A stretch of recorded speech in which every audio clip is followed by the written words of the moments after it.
Իսկապես աննախադեպ խաղ էր Տիգրան Պետրոսյանն ընդամենը մեկ միավորով մոխրագույնի շնորհիվ անցնում է առաջ իր մրցակցից։ Ամենախելացի ուսանողը սովորում է Հայաստանի պետական տնտեսագիտական համալսարանի երկրորդ կուրսում։ Տիգրան Պետրոսյանը Սյունիքից է, ապագա բանկիր Արմենիա հեռուստաընկերությունում ձեռք է բերել ամենախելացի տիտղոսը եւ նոր ընկերներ։ Մեր խաղում եւ դառնալ երրորդ ուսանողական եզրափակչի հաղթողը։ Պահանջվեց շատ ժամանակ, պահանջվեց ներվեր, բայց բնականաբար հաղթանակը այդքան արդարացրեց։ Տիգրան Պետրոսյանը գիտելիքով վաստակեց իր առաջին միլիոնը։ Գազպրոմ Արմենիա ընկերությունը ամենախելացին հեռուստախաղի երրորդ եթերաշրջանի հաղթողի համար սահմանել էր ճիշտ այդքան դրամ պարգև։ Նա իսկապես վաստակել էր իր հաղթանակը 1 միլիոն դրամ, որ սահմանվել էր Գազպրոմ Արմենիա ընկերության կողմից, եւ բնականաբար եւ մեր ցանկությունն է եւ ակնկալիքը, որ այդ գումարը ծախսվի կամ ծառայի կրթական նպատակներով։ Կրթության եւ գիտության նախարարությունը նույնպես բարձր գնահատեց Տիգրանի գիտելիքը։ Նա հնարավորություն կունենա մասնակցել Անգլիայում անցկացվելիք ամառային դպրոցի երկշաբաթյա կրթական ծրագրին։ ԵՊՀ ռեկտորը վստահ է, որ այս նախագծում առողջ մրցակցությունը ձևավորում է ինտելեկտուալ սերունդ։ Ես կարծում եմ, որ երեքն էլ արժանի էին հաղթանակի, բայց ամենաարժանին հաղթողն էր, ըստ էության հաղորդումը իր առջև դրված նպատակներին հասավ։ Եզրափակիչ խաղում լավագույն կրոնագետ ճանաչվեց Մայրբուհի ուսանող Հայկ Ղազարյանը։ Ապագա իրանագետը Արարատյան հայրապետական թեմի աջակցությամբ ուխտի կգնա Երուսաղեմ։ Այո, հետաքրքրում եմ ու կյանքից ժամեր եմ տվել կրոնը ուսումնասիրելուն եւ ընդհանրապես Իսրայել գնալը ես շատ էի սպասում եւ շատ եմ սիրում ես այդ պետությունը։ Արարատյան հայրապետական թեմն այս մրցանակը սահմանում է երկրորդ անգամ։ Լավագույն կրոնագետ տիտղոսն նվաճում է ամենախելացին հեռուստախաղի 4 կիսաեզրափակիչներում եւ եզրափակիչ խաղում կրոն թեմայով հանդես եկած լավագույն մասնակիցը։ Մենք նկատեցինք Հայկի մոտ բարձր կրոնական գիտելիքների տեսակետը եւ ուրախ ենք, որ իրեն հասավ այս մրցանակը, ինքը արժանացավ այդ մրցանակին, որովհետեւ այդպիսի գիտելիքներ ունեցողը պիտի անպայման լինի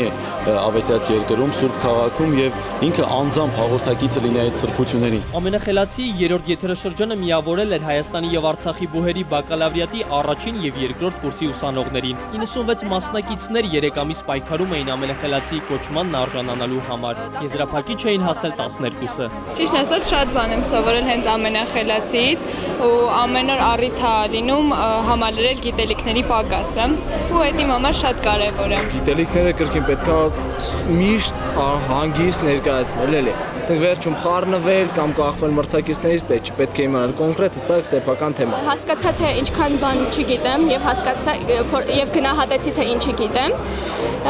Եվ շատ հետաքրքիր մարտահրավեր էր եւ գիտելիքներս փորձելու եւ գիտելիքներս լրացնելու։ Ամենախելացին հեռուստախաղի երրորդ եթերաշրջանի կանոնները նույնն էին։ Խաղի հարցաշարի հեղինակները դարձյալ ինչ որտեղ երբ նախագծի գիտակներն էին։ Հեռուստախաղի գլխավոր խմբագիր Կարեն Քոչարյանը վստահեցնում է, որ հարցերը կազմելիս հաշվի են առել ուսանողների նեղ մասնագիտական ուղղվածությունը։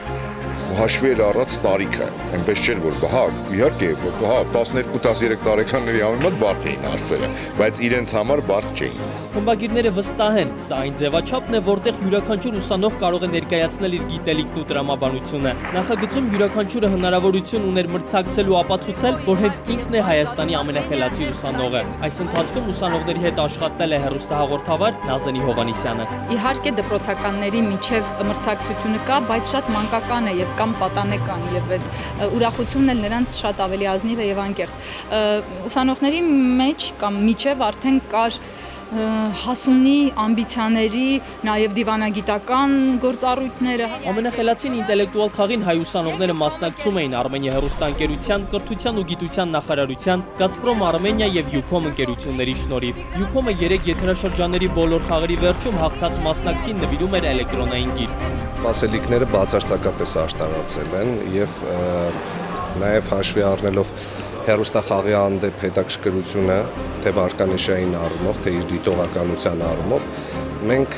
հասկացանք, որ ճիշտ ճանապարհի վրա ենք, ներմուծելով նմանատիպ ձևաչափ հայկական հեռուստատեսության մեջ։ Ինտելեկտուալ խաղը կարճ ժամանակում իր տեղը զբաղեցրեց ամենավարկանիշային հաղորդումների ցանկում։ Այն ստեղծված է բոլորի համար, առանց տարիքային սահմանափակման։ Նախագծի առաջին օրից դրա մասին սկսեցին խոսել բոլորը։ Տանը նստած էլ հարցերին պատասխանեցին մասնակիցներին զուգահեռ։ Sony Pictures ընկերության ամենավարկանիշային հաղորդումն Armenia TV-ն նկարահանում է լուսային ու ձայնային գերհզոր էֆեկտներով ու տարածաշրջանի ամենամեծ տաղավարում։ Ինտելեկտուալ խաղի անձնակազմը պատրաստվում է 4-րդ եթերաշրջանին, որին կմասնակցեն 12 եւ 13 տարեկան դպրոցականները։ Այն Armenia TV-ի եթերում կլինի մի քանի ամսից։ Արման Մալխասյան, Միքայել Թումանյան, Ժամը լրատվական։